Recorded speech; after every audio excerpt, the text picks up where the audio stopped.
Oh my goodness, here we are, everyone. Welcome. Thank you very much for joining us for another.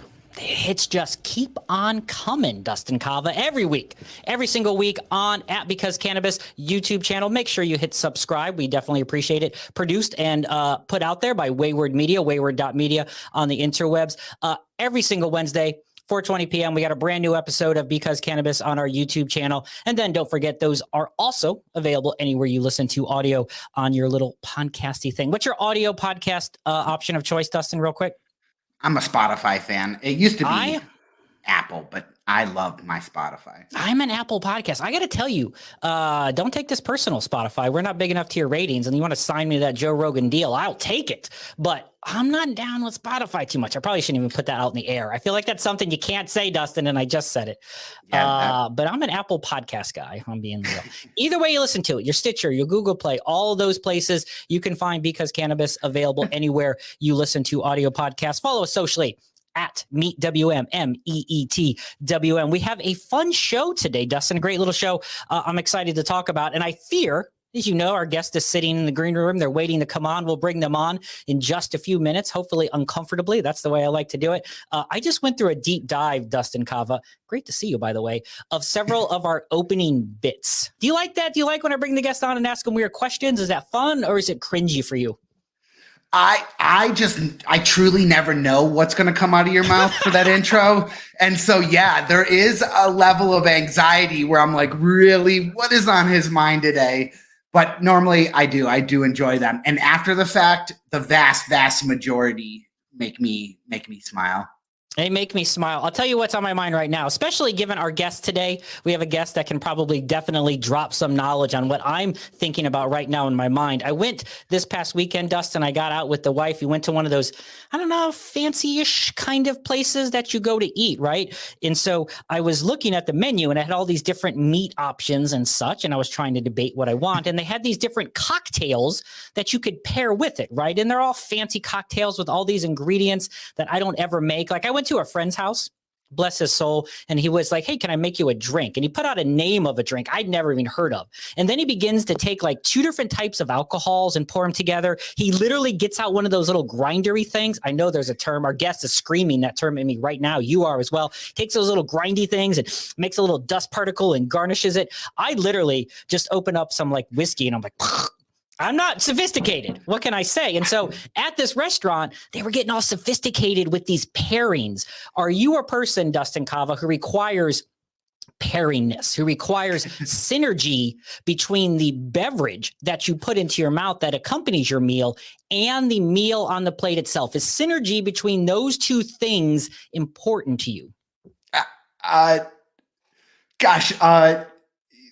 No, but I will. Like I'm struggling to find a way to say no. You know what? The truth is I'm already anxious over it because the idea of ordering a drink out anywhere induces the most anxiety to me. I feel like it's where I am the least informed, and thus I feel like no matter what I order, there's always that person across from the bar, the bartender, or somebody who's like, "Really? What the fuck, dude?" Like, and then it's even more awkward sometimes to ask in those situations. Certainly when, I'm more of the guy, like, I'll have that, whoever's next to me just ordered it. I'll take one of those too.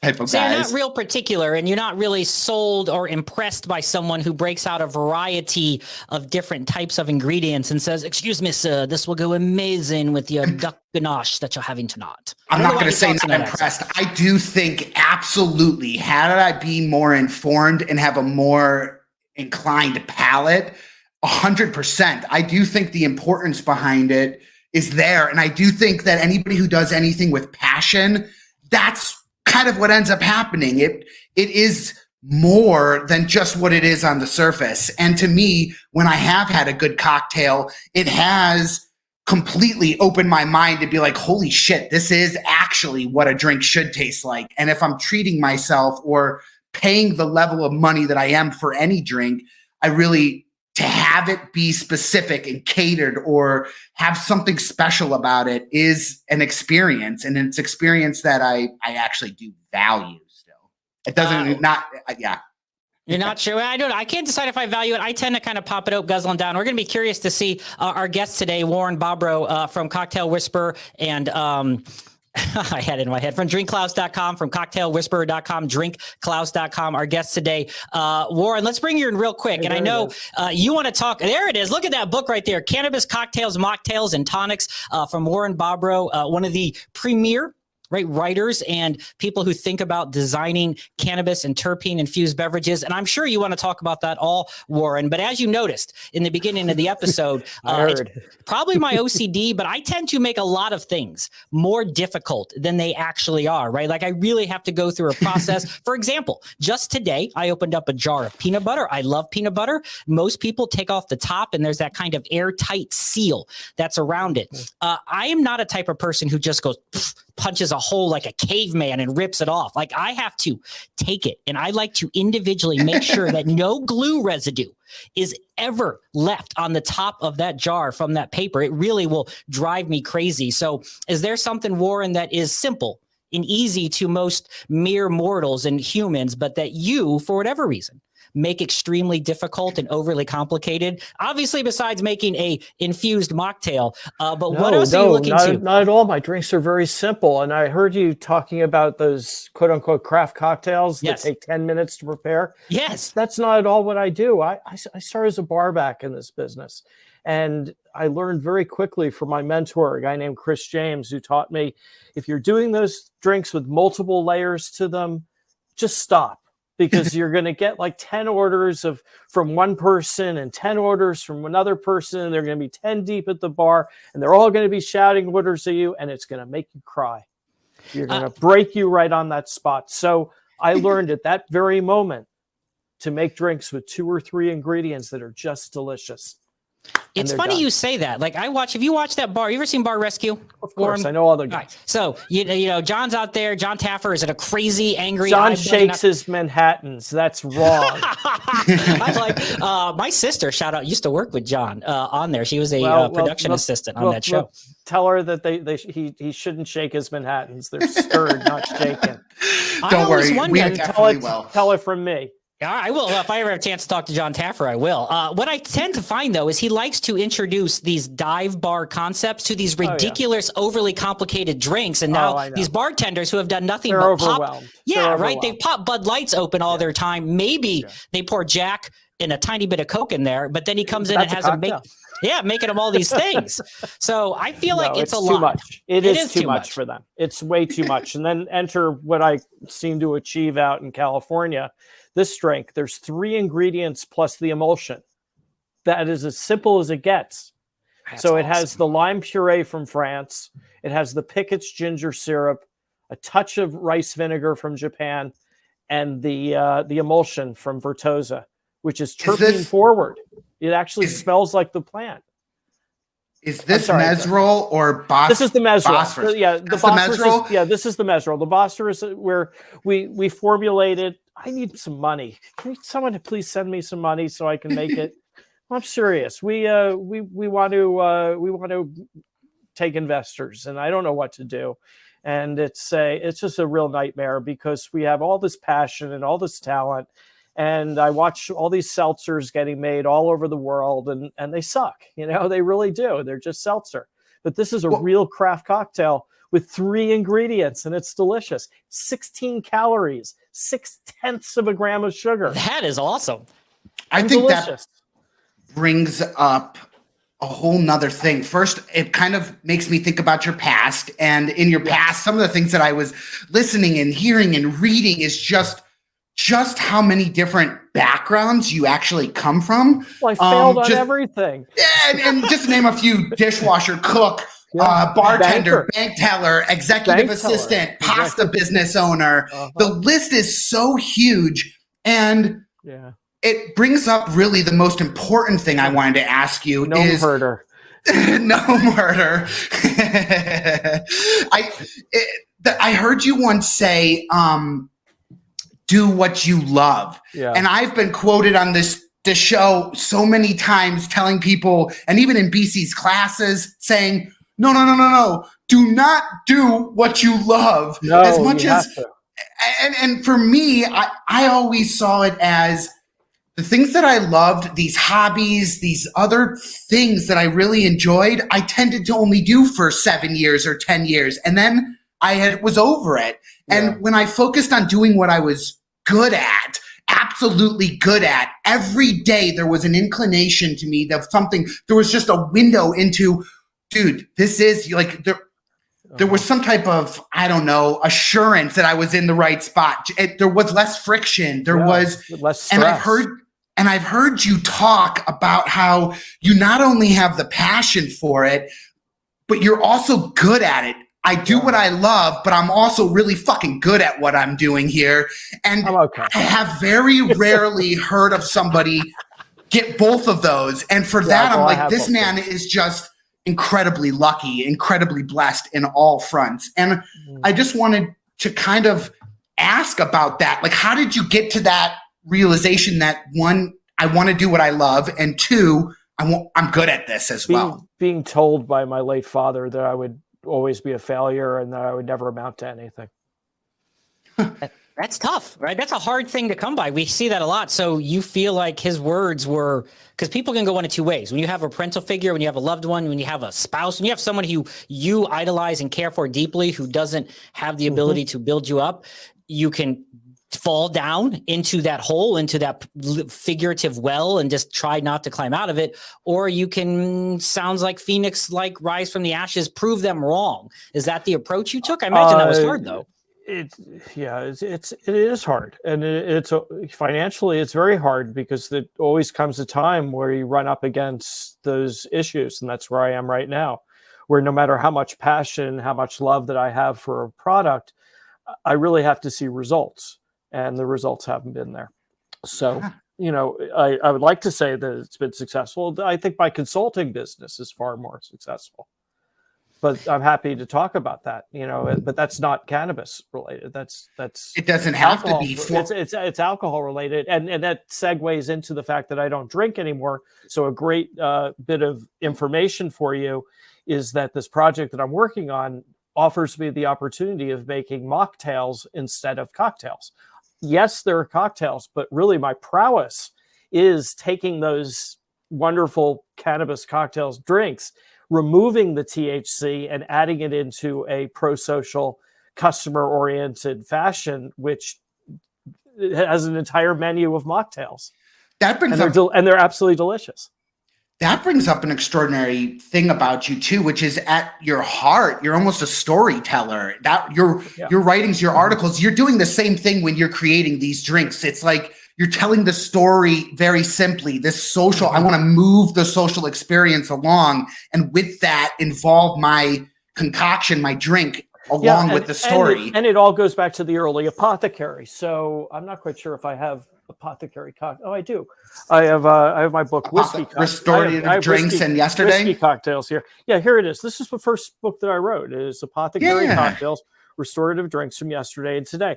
And there's no great rocket science about it. I mean, I take basic drinks and make them fun and delicious and charming. And when I wanted to write this book, I wanted to include cannabis in the recipes, but my publisher wouldn't let me. But so, I mean, things like this, like a coconut cooler. There's nothing more delicious than a coconut cooler. You crack open the coconut, you pour in 6 ounces of rum agricole, and you drink it. I mean, as easy as it gets. Check. I'll take that. I'll take what he's having. 6 ounces. I'm gonna have a great day. It is interesting to think about. And I wonder, has someone, and obviously you used to drink as you created these, and so as you don't drink anymore, is it hard to continue to consult in the alcohol? Is it hard to be around Not it? at all. Not at all. I will always remember the flavors. They've been with me since I was 5 years old, when my parents took me to Spain, and there was definitely wine on the table, and I drank a lot of it. Yeah, I mean, the basic flavors of the spirits and everything else, I've tasted them all, and I can describe them in detail, because it'll always be within me, whether I drink them or not. I mean, I always remember what Fernet Branca tastes like. I always remembered what it tasted like with Coca-Cola. That's like a classic San Francisco drink, but you have to be able to describe it. It's bitter, it's slightly sweet, it's like life itself. It has a balance. So. It is. That storytelling comes up again and again. And I was just over at drinkklaus.com, Warren, and you have even some of the pictures and stuff, what you're doing with the different canned beverages that you're doing, these THC infused beverages. You're all telling the story of them. You have these nice write-ups on them. It really helps. Is that the Mezrol? Yeah, this is the Mezrol. This is named after Mez. Mez was Louis Armstrong's cannabis dealer in the jazz era. He brought tons and tons of Mexican weed up from the south of the border and sold it in Harlem and in Detroit, where there were black people making jazz, and they came across Louis Armstrong. And Mez fancied himself as a jazz musician. I think he played clarinet or something. He wasn't a great player, but he hung around with Sidney Bechet, and that's good enough for me. And they smoked a lot of weed. It was the cannabis they brought up from Mexico. I'm sure it wasn't very good, but can you imagine what those seeds were worth today? I mean, those are man-raised strains. So the Mezrol is affectionately named for Mez because a well-rolled cannabis cigarette back in the day would have been known as a Mezrol. Now, if you had asked someone for a joint or a reefer, you probably would have gotten arrested. Not that cannabis was illegal, it was just frowned upon at this time. And so if you asked for a Mezrol, that was the hidden slang for a well-rolled doob. See, look at that. Warren, telling the story just off the name. So how does Mezrol then bring you to ginger, lime, and rice vinegar? Well, it's a little bit of creative fashion there. It just, I love jazz music, and I've been out to Louis Armstrong's grave quite a few times over the years. It's just over in Forest Hills, Queens. I mean, it's an hour and a half from here. And so you pay homage at Louis' grave, surrounded by all the other jazz musicians, and they say that the Duke is there, but I'm not quite sure. But it's an unmarked grave. But anyway, the whole key to it is jazz music, and I wanted to pay homage to Mez and to Louis, certainly, and Klaus being the name for him. He is a 1850s German drinking gnome, and he's followed me all over the world when I worked in off and on-premise liquor. So he's much happier now, because he doesn't have to have hangovers. I haven't had a hangover in 5 years. I don't ever want one of those again. So he's a German drinking gnome and sort of my wingman. I mean, I travel all over and put him up on the table, and he does all the talking. All right. Well, I have to know, how did Klaus come to your life? Sorry, I have to know how Klaus came to your life.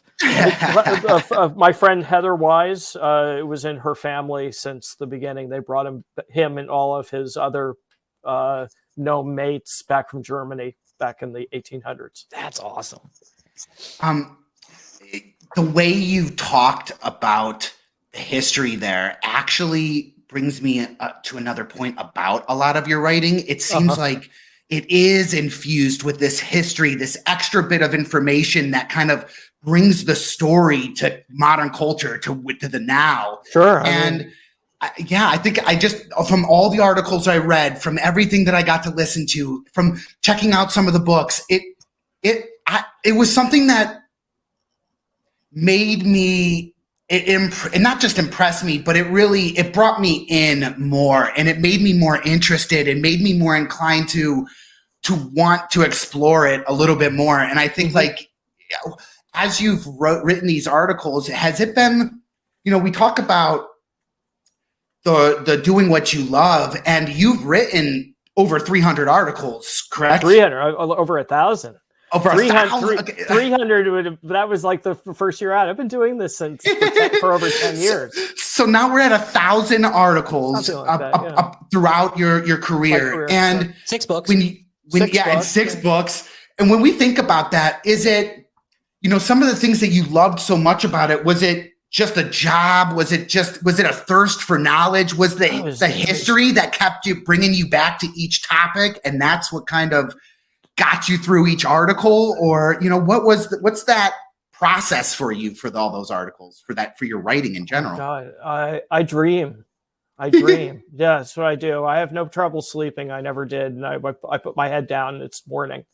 And in between those times, I'm able to dream, and I dream in color, and everything that I've done for the last 40 or so years has been in a dream. Maybe I'm in a dream world now. I don't know. But all I do know is that the dreams have brought me to where I am in the universe at this point. So, I have a vast history in like the pharmacy. Not that I have pharmacists in my family. I have snake oil manufacturers in my family. My grandfather made Geritol. There was nothing more snake oil than that. I mean, there was essentially whiskey sold in pharmacies all over the world. It was ethyl alcohol, caramel coloring, and flavorings. I mean, that's whiskey. I don't think I knew that. That's whiskey.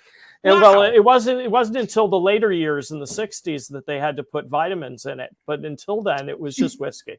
It was pharmaceutical grade ethyl alcohol, caramel coloring, and flavorings. That was it. So if you could sell that in pharmacies, man, I could write about whiskey. I could write a book about whiskey, and I did. There. That actually, I think that is an important feature of your past that makes me. I mean, as I explored your past, it's everything. Yeah, it's everything. Well, it permitted me to do this today. I mean, they didn't help me financially. I was disowned, but the fact of the matter is that I didn't inherit their money. I inherited their brains, and they had a lot of those. They're massive brain power. So, maybe I didn't get the the pocket filled, but I got the heart filled, and definitely up here, And do you? I was listening to something about one of your first failures. One of the ones that really taught you a lot of the things, the do not do's, as opposed to what I'm going to do again. And a lot of what I was reading and hearing and exploring really brought me back to that right after this idea of the very first company you started. You do have the family kind of not pressure, but you do have this unnerving thing with the family that is adding extra stress to this. Yeah, my dad wanted me to be a tax lawyer like he was, and he hired my idiot stepbrother to do it, and he fucked it all up. My dad never wanted me to own a head shop or develop bongs or work in the adult industry developing websites for them. He certainly never, No, he was an idiot. He was a complete idiot who's been censured by the bar. I mean, it's just like total idiot. He had everything. I mean, I get it. I wasn't meant to be a lawyer, and maybe he was, but he fucked it all up. And that's, and then they blame me. They said, "Oh, he smoked pot with Warren once." But I think you smoked pot with him. You brought up a great a point once, which was, one of the things I did not do when I owned that first company was I didn't check the books. I trusted the accountants. I trusted the scenarios. Was my ex-partner, and there was probably a fair amount of animosity in there as well. And being a Yankee in the South, I mean, that's you don't want to go there. And and full disclosure, it's something I learned after I moved out of the South, was that I was moving stuff out of my mom's house, and I came upon a framed gilded plaque, and it said "Daughters of the Confederacy." And I asked her about it, and she wouldn't talk about it. But yeah, she's I have direct stuff that goes on right down to the South and down to the 1700s and everything else I didn't know about when I lived in the South, and people were always calling me a Yankee carpetbagger. Little did they know. Little did they know. It's little did they know.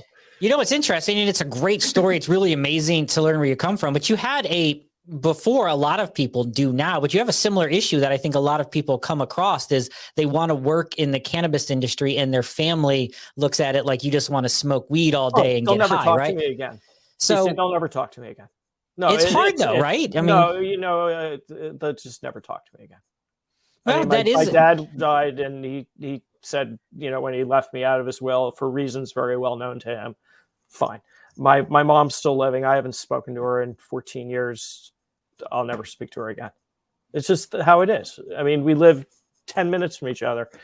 I will never speak to her again. That is crazy. But you found your own way, right? You had to find your own way. You I got had to find my way. I had to find my way. I think part of that, though, is built who you are, like the ability to keep pushing, to keep writing, to say, I wrote one book about, the apocryphy, and now I want to write about whiskey, and I want to write bitters. I want to write about mocktails with cannabis. And you just kept pushing out the content. That's just because my publisher is good to me. Well, there's that too. I want to believe it's all passion from you, Warren. I just want to believe everything that you put out is just from the heart, not because someone said deadline. It really is. It really is, even though that they only gave me a month to write write the books, 160,000 words in 1 month. So there you go. So if you can do that just seems abusive. That just seems like if you can't do that, then you don't need to be published by them. I guess I can understand that. I guess what Cordo Fair Winds has done for me, no one else has ever done. I have access to their publicist. When someone needs a copy of my book, I tell my publicist, they send it out. They do anything. That whenever I write a magazine article, and I write for a magazine called Cannabis Cactus down in Phoenix, Arizona, and every month I do a cocktail, and every month they have a nice fresh picture from my publisher, from one of my books. That's awesome. I can't pay for that. Nope. I can't pay for that. That's but what got you there was actually the positivity that you have and the way you look at failures and the way you take, and change what you're doing and apply it. And that to me is what gets somebody to get to where you are. Anybody can try and fail once, but after it's just all burned to shit and they get back up and they say, you know what, I'm jumping back off this cliff. I may not have a choice to jump off this cliff right now, but I'm jumping off of it, and I am moving forward. And I think, well, of course. I mean, I'm almost 62 years old. What other choices do I have? Drink cannabis cocktails. Drink cannabis cocktails and drink cannabis cocktails and lower my eye pressure by smoking weed. Yes. When did that transition happen? I assume, I'm going to make some assumptions here. I know they make an ass out of you and mostly me, but I'm going to assume you probably had cannabis for a while. When did the transition from cocktail whisperer, alcohol to cannabis cocktails? When did that happen? Well, when Forbes fired me, that was the key word there. But I've smoked weed since I was 12. So my uncle was a hippie. I've seen 300 Grateful Dead shows. All the stuff on my arm is LSD. That's awesome. Was that an uncle on the side not removed?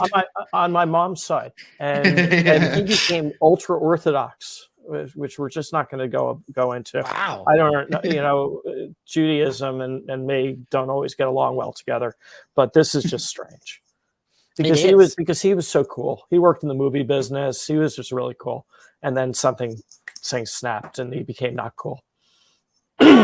I hope that doesn't happen to me. No one I would ever want to be around. I mean, yeah, I guess for the followers of their cult, they love that stuff because he's the perfect example of someone who's thrown himself into something and everything else in the past doesn't exist. That's almost what people do with cannabis sometimes. Like sometimes people go all in into that industry. I think harder drugs. I mean, I still work in the liquor business. I'm consulting on a project now, and it's great. It really challenges me. I have drinks that I can make for them, and I can teach them, and they'll put it on their menu that I'm their beverage manager. I mean, that stuff it's worth more than money. Money doesn't hurt, but it's really worth more than money because it shows that I'm doing something right in life. And I didn't always have those chances, especially not when I worked in a bank, and it just every day was just a drag. How has your evolution from banker, from those things to cocktail whisperer been? I never want to think about that again. No, he's not even there. You're like, I don't want to talk about it. Moving forward. People and their money. Well, I was a trained chef before that, and I worked in France and all over the United States, and I really wanted to become something in life, and it just wasn't the right time. And when I lost my business in Hurricane Hugo in 1989, I tried to stay in the restaurant business. I cooked out in Arizona, and I cooked in New York City and down in Charleston. But, it just, the passion was gone. The thrill was gone because I wasn't able to really make a living. And at that point in New York City, there really wasn't anything called fine dining. There was expensive dining, but there wasn't fine dining. And as it is today, a cook like myself out of culinary school or ACF, which I had the benefit of studying through, probably wouldn't be making much more than $15 an hour. And where was I going to live? I mean, I wasn't going to live on $15 an hour. So it just ended, and I got a job as a bank teller. It just sucked for the next 20 years. Because my dad made me pay back all the money that he ever loaned to me, and an emotional as well. And his passion was just to break me. So every birthday that I ever had, it would be in his law office yelling at me until I cried. Well, that is a tough experience to come through, right? But it's clear it weighs on you. It's clear it's there, but it also, I think some of the success you've seen, I do think that's played a part, like whether it's just to be better or to defy expectations. I think you've been the better for it. Well, it's not always that way. No, not true. I mean, you are absolutely true. Absolutely true. I wish it was, but I have massive high hopes for the beverage, for Klaus, and I want to see it succeed because I want to prove everyone wrong. I mean, I want them to be able to. I was in Bon Appetit last month, and that was a really, really big deal for me. It's not just about being in High Times. I mean, I love doing it, and I have it up on the wall behind me. But the fact is, that stuff doesn't put money in your pocket. The Bon Appetits of this world do, and because it's trying to break down these stigmas that are surrounding me all the time. I mean, people ask me often, and it's societal mostly, but they ask me what I do for a living, and I say pretty much without hesitation now, I'm in the cannabis business, and they're like, oh. We talk about that a lot, is that notion of coming out of your cannabis closet and what that means to be public and the way people look at you. Well, when I worked in liquor, it was like, oh, what do you make to drink? And then with this, it's like, oh. Yeah, they get quiet, they get whispery. yeah. Like, do you have any you can sell me? Yes. And I was like, no. No one's ever like, hey, you got a bottle of Jack Daniels on you? But no, you're like, everyone thinks you're carrying weed all the time for some reason. Well, I am. Maybe that's why. Well, I am. Well, everybody thinks I'm homeless, and so like they look at BC, they're like the polo shirt and all the other things. They're like, wait a second, the cannabis. You're in cannabis. With me, if I wasn't in cannabis, they would be like, how the fuck do you get a job? Where are you working? So how did you? I just wrote about that in an article, and that's really ironic that you say that. The article that I was writing about is the stigma that says that you can't be an achiever if you smoke cannabis. Mm-hmm. that you're living in your mom's basement. That you're on welfare. That you're a smack addict also because you can't get weed. You can always get that, and it's like no, it's not that way at all. I looked at my right eye at the ophthalmologist and it was 48. My left eye was 38. And he said, you're going to be blind if you don't do something about this. And I got in the cannabis program here in New Jersey, and my pressure now is below 14. It's 11 and like 12. Wow. All with medical cannabis and no drops. So also enter into the conversation. I'm the poster child for medical cannabis because it works. I can't tell you why. I don't know what it does. All that I know is it does. And the proof is in the pudding. That breaks That's a powerful statement. And it before all of that, I was going to ask how you are able to differentiate. I didn't know about it. I didn't know. I didn't know until I went to the doctor. No, but it is a big differentiating factor in towards of how you look at alcohol and how you look at cannabis. But that's a non-thinker at this point, because I literally was in pain. I was in pain from the moment I got up in the morning to the moment I went to sleep at night. I felt it. I felt it in my back. I felt it in my liver.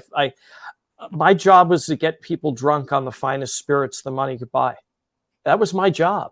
And then in turn, they would turn around and order the finest rum or whatever it was that we happened to be selling that day. And it was all craft spirits and very expensive stuff. And, it wasn't like I was slinging, speed rack stuff. This is spirits that are geared to the wealthiest people in the world. And I've made drinks for the wealthiest people in the world. And I will tell you what they tell me every single time. This is the best drink I've ever had. How do you do it? And I say simplicity, passion, great ingredients, fresh juices, good spirits, not speed rack, and my job was to get them drunk. So I'd make sure that they'd have just enough.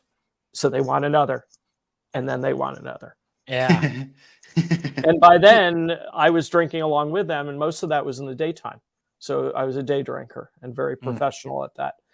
When I was judging rum contests, rum judging contests, we drink 50 of them before 9 a.m. And that was the whole trick. I mean, you start at 7, you're like, whoop, 50 drinks into me by 9. I'm doing okay today.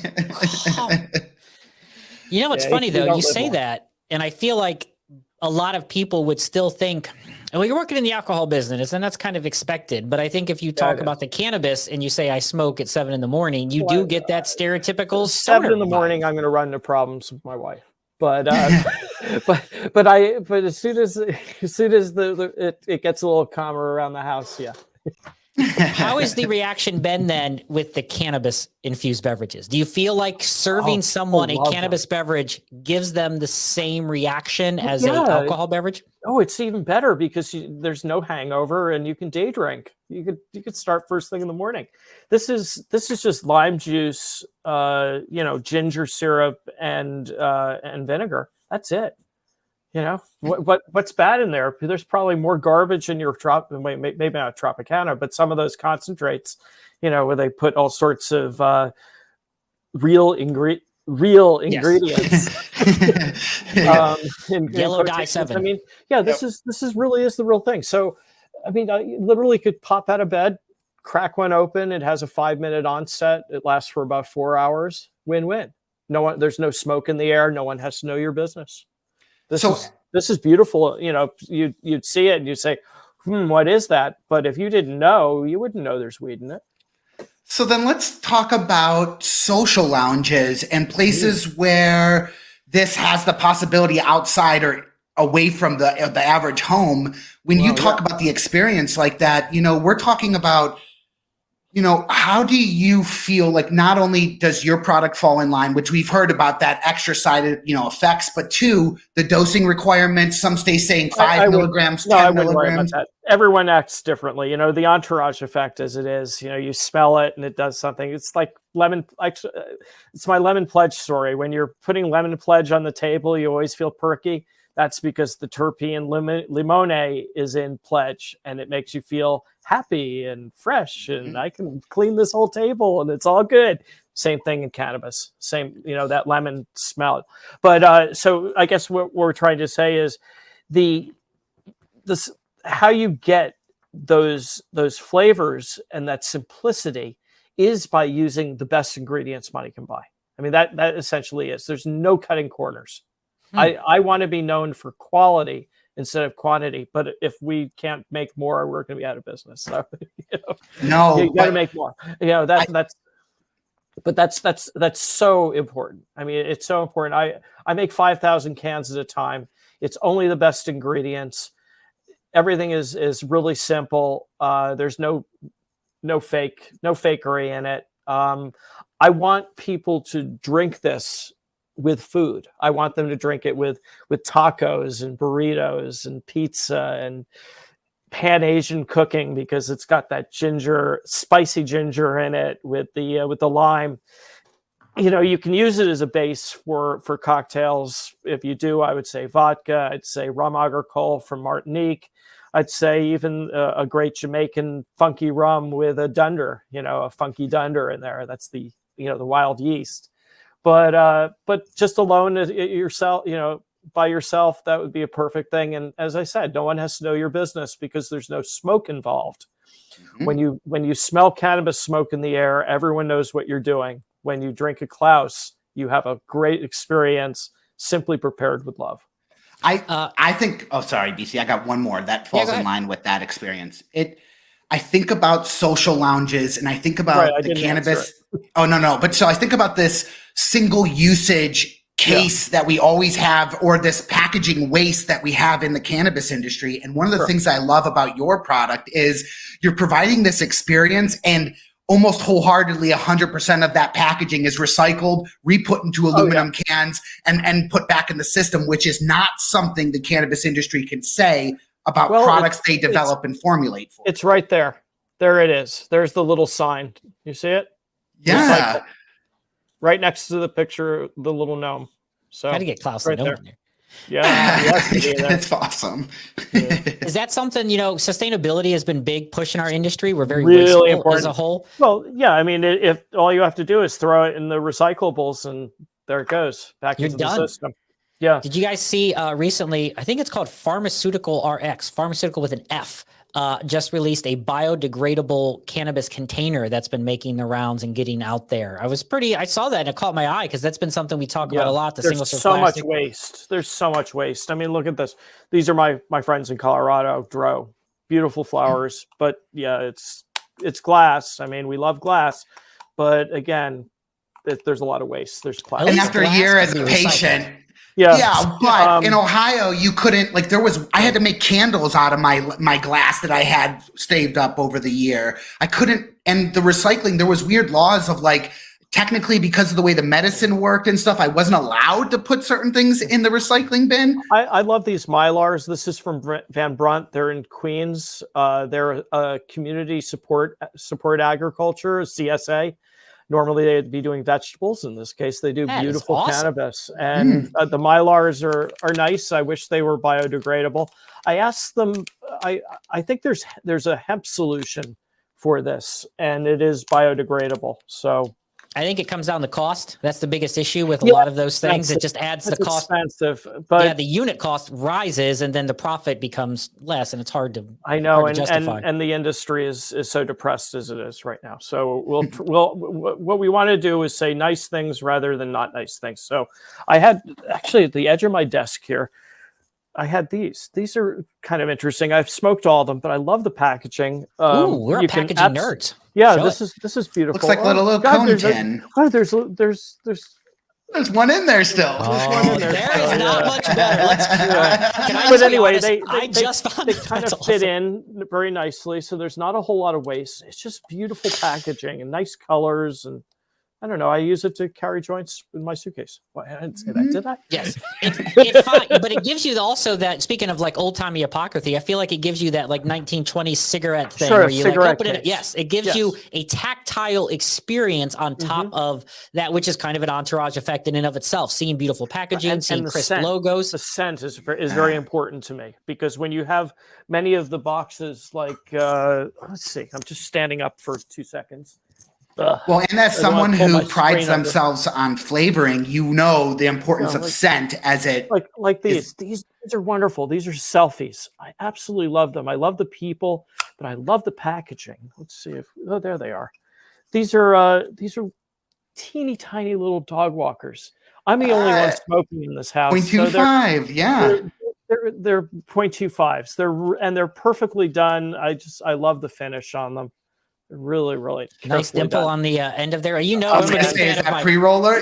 Yeah. Pre-roller's dimple. So they're just like that, and they're beautiful little package. And dig it, California. That is good stuff. California's out there. So you are someone, at drinkklaus.com. We're trying to get we want to get people to know more about drinkklaus.com, get these amazing products out there. How has that been, the recipe cultivation, right? Terpenes are a big buzzword. Everyone talks about the entourage effect. I think a lot of THC infused beverages are just trying to get people super high. I love the fact that you talk about emulsion. There's a whole conversation in that. I mean, I think that's a complete fallacy that chasing THC. I mean, I have a much better experience on cannabis products that are between 12 and 18% as opposed to 20 through 40%. I get a headache from that stuff. It's just too much. I want to have a peaceful, relaxed, calming experience rather than I really got to lie down because this is just too much for me. And that's okay. It's very rare for me to find something that just gets me zonked. But the high THC stuff just gives me a headache, and I don't dab either. I don't dab. I think so no concentrates at all. No. I love my Temple Ball hash. Okay. Yes. A little cloche back in my cabinet here, and I still have some of Frenchie's hash. A little piece of Frenchie's hash. You got that one. You're just going to save for the next 20 years, just so you can. It's a fine whiskey. Probably not. Yeah, but it does age. One of Sitka sent me some products when I was out in California. It was a 2017 model year of hashish, little tiny Temple Ball, and it just dries out, and it ages like wine. It really does age like fine wine. I have hash aging in my wine cellar. Huh. I think that's going to be a wave. I think as we go forward, you're going to see, we're already looking at things like the flash freezing that they're doing to kind of pump up the flour and stuff. Cryocure is wonderful. I know Tracy well, and she does beautiful stuff. I wish that they would do more with more growers, because the Cryocure product, it just makes everything look better, and it smokes better, and you don't have to worry about humidity bogging it down. It is crazy how they perfectly cured. How they keep going. I love that. How has the process been? You mentioned the 5-minute activation time in the beverage. Yeah. Like that's still it's a thing. How is that working? Talk to me about that. I work with a company called Vertosa in Oakland, California, and they're just like scientists when it comes to THC emulsions, and they're so fine that you don't see it. It's clear. It's completely clear. And you can really dial in any strain that you want. I'm going to be working with Sonoma Hill Farm, their Pink Jesus strain. I'm hopefully doing a take on a zombie with a couple different strains of cannabis and a couple different types of juices, and playing it up like a beach bum berry zombie cocktail, except for it doesn't have 3 rums. It has 3 strains of cannabis, 3 different strains of cannabis. So, you can do that with emulsions and terpenes. The terpenes are added in later. They strip out the terps, and you can add in basically anything, any scent that you want. You're not tasting it, you're smelling it. So you can really dial in whatever it is that you're looking for as fine as you want. And my current drink, the Mesrol, has Hippie Crasher terps and Hippie Crasher cannabis in it, which is an indica-leaning hybrid. So it's talkative, it's conversational, it's relaxational, and it leads into this incredible, the best night's sleep you've had in 4 months, maybe 6 months, maybe 8 months, who knows? Probably a long time for me. You mentioned earlier sleeping and dreaming. That's not something I do. I find that cannabis has killed all my dreams. Like I don't. Well, it has. Dreams. Yeah. I saw that there was an article in something today about cannabis depresses REM sleep. Yes. Yeah, I don't believe that. I don't know. I have nothing. I go to bed. I wake up. My wife has dreams. Other people I know consume. Dustin, you say you don't dream at all either. I cannot tell you. Beautifully in color, vivid. Everything. All my success stories are vividly colored. Wow. I wish I had that. The only time I have dreams is when I go on a break, when I stop, when I kind of reset my endocannabinoid system. Maybe I take a few days off. About 4 days after not consuming any product. Well, that's great. I mean, it gets crazy. It gets psychedelic crazy. Yeah. Well, I'm sure it does. But for me, it doesn't matter because because I don't even remember. I mean, literally, I put my head down and. Then it's like, oh, do I have to get up? See, I think that's a sign of a healthy, happy person. Yeah. Right? I dream it in emotion, though. Like I can't. You wake up I don't. and No, it's that blood on the pillow. visual is not there at first, but it's like when I wake up or throughout the day, my heart is painted a visual of what I felt in the dream, and all I can feel is the feeling, not what I saw in it. Well, so it's like more hash. I know. I gotta change some things. That's for sure. Issue for Dustin, if I'm being honest. Make yourself some canna butter and put it over your tea, your chamomile tea before you go to sleep. I've heard so you're not actually smoking it. It's just going into you. I've heard a lot of people, especially even heavy THC consumers, who talk about kind of using maybe CBD, getting some CBN, right? Some overly dry and kind of, we're going to snake oil now. Snake oil again. Yeah, it's hit or miss. Gas station. Actually, I'm probably being too rough. I was out in Denver this past year, and I had terrible altitude sickness. And a dear friend of mine, Otto, gave me some of his Panadect CBD oil, and I took it, and my altitude sickness went away. But at sea level, it acts completely differently. Interesting. At 10,000 feet and above, wow. It's altitude sickness vanquisher. Went away just like that. I was thinking my entire time there was going to be in pain because I literally had a, headache in between my ears that wasn't going away and all the pressure. You were feeling all the signs. You were like, it was altitude sickness. That's what it was. I took like 10 drops of his Panadict oil, and it vanished, and I had a really, really nice week.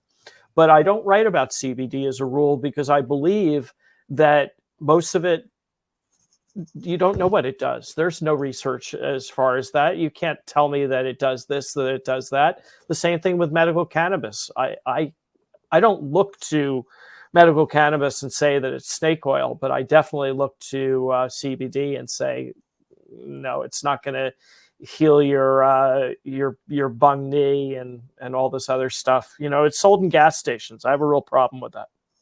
Fair enough. No, I think that's fair. It's interesting as our industry grows up, right? You start to see, I think a lot of people get into CBD and some of these other legal cannabinoids. I got to imagine you're not down with all the other crazy cannabinoids they're tossing out there, your Delta 8s and your THCOs and all that other shit. I'm glad that I didn't get into it because of what's going on with the Farm Bill right now and how CBN and, you know, hemp derived THC, it's illegal. I mean, I know a lot of companies that sunk major amounts of money into beverages that are formulated with those, you know, science labs things going on. Science derivatives. It is science lab. And, you know, it's like, I wouldn't say it's like what they call bath salts that are sold, you know, in the inner city, and it's synthetic marijuana, you know, and I say it's marijuana because it's definitely not cannabis. No, but the CBD, you know, the bath salt differences are like the receptors that they're actually firing, and it's all nuanced. That's just bad news. I mean, but again, I have problems. I don't want to write about it. You know, I love flowers. People send me beautiful things to smoke and to talk about. I just love that. Oh, that is some good. I would imagine. I feel like this might be like smoking with Warren. I feel like Warren Bobrow from Bobrow. I got it close, Bobrow. Gosh darn, I worked it. I must have said it like 15 times, You Warren, did. before we started again and again. It's most mangled. You know, when I worked in a bank, it was Mr. Borrow. No, I like that though. I like that. No, I didn't like that at all. Warren Bobrow, thecocktailwhisperer.com, drinkklaus.com. You know, I think it's not the cocktail. It's cocktailwhisperer.com. I'm terrible today. Look at me. No, it's okay. I'm There'll listening. be links below. I'm listening. Lots of links in the description. You can click on those. Head to cocktailwhisperer.com, drinkklaus.com. I would also like to mention a couple of the books: Cannabis Cocktails, Mocktails, and Tonics, Apothecary Cocktails, Restorative Drinks from Yesterday and Today, The Craft Cocktail Compendium, Contemporary Interpretations and Inspired Twists on Time-Honored Classics, and Whiskey Cocktails, Rediscovered Classics and Contemporary Craft Drinks using the most popular listening to spirit. Right, and if you're listening to your show in France, there are some copies of Apothecary Cocktails floating around on Amazon in France of my book translated into French. Not Cannabis Cocktails, but Apothecary Cocktails. How would you ever look? I know you traveled to France and stuff. What has it been like the cannabis reception overseas, across the seas there? Is that the same? Because they haven't really adapted yet. The last time I was over was 3 years ago. I spoke at the Berlin Bar Convent, and my topic for Park Street University was cannabis and cocktails. So in Germany, I smoked some of the best weed of my life in Germany. It was from Spain. And I've been all over Europe and Africa and places, and I thought I'd smoke some good stuff. That was really good stuff. They're much more open-minded than when I was a teenager and it was illegal and I got caught with it in Bermuda and they were going to throw me out of the country. I smoked cannabis in a Soviet bloc country, which we won't be naming. Smart. Smart. They brought it to me. I didn't bring it. I promise you. I've done a lot of wild things. Handcuffs. I've done a lot of wild things in life. That was one of them. Did you see my appearance on Viceland Live, Dustin? No, I didn't. Take a look at my Twitter. It's the pinned thing. I was on Viceland Live and I destroyed them on live TV. Literally, a 28,000 milligram punch. I said 1,000. Yeah. 28,000? How many days? When you were talking about this, was it 3 days later that you're like, I'm still okay? I don't need any more. I made a punch with several ounces of really, really great cannabis. And I used the magical butter machine, and I love them. I sold them a lot in my shop. And I did it with bourbon and grilled blood orange juice. And they didn't taste, and it was agave syrup, I believe, and they didn't taste anything. And people were like drinking 4 and 5 of them in 10 minutes, and they were destroyed. And then it was time to get on TV, and they were destroyed. Well, here, let's see if I can pull it up, because it was just so, I don't know. I've done a lot of silly and stupid things, but this is by far one of the most stupid. And in a good way, and in a good way, So here it's coming up. So.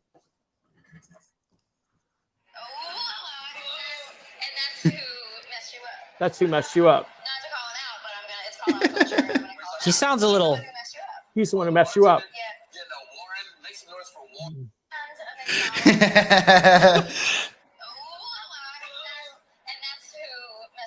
That's who messed you up. Oh, they just got. You can hear some of the slurred speech and some of the stuff. They're rocking so many milligrams, Warren. He's the one who messed you up.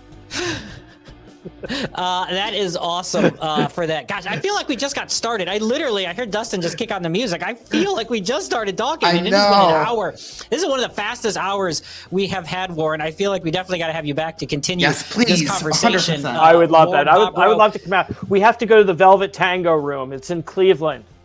Okay. All right, well, next time, if you come back this way, I would absolutely hang with Warren Bobrow. I got it right that time. Is on the top of my bucket list just because of the amount of products you're rocking. I'm going to be probably under the table soon. Dustin's got a little more tolerance than me, but I am looking forward to that. I just want to try the cool alcohol drinks. All the ingredients you mentioned, I've never even heard of before. Like, that's where I'm at, and I consider myself sophisticated, and I've never even thought about a grilled blood orange in my life, and now it's all I want. DrinkKlaus.com, Warren. We love what you're doing with these infused beverages. I wish we could get them here. I think you're out in LA. In California, you're able to pick those up. Warren Bobrow, San Francisco. Right from our website, direct order. DrinkKlaus.com. You can grab them from there. CocktailWhisper.com. Learn more about Warren Bobrow and what he has been doing out there. Warren, it's been an awesome show. It's super fast. I can't believe it. Thank you so much for joining us. We'll definitely have you back here again. Don't forget, everyone, give a subscription. We would definitely appreciate it. Make sure you can click the links to CocktailWhisper.com, DrinkKlaus.com. If you're a California resident, get that stuff out there. The Mezrol and some of these amazing beverages that Warren Bobrow is putting out. Everyone else, follow us socially at MeetWM, and we'll see everyone next week. Thank you, Warren. We really appreciate it. Awesome.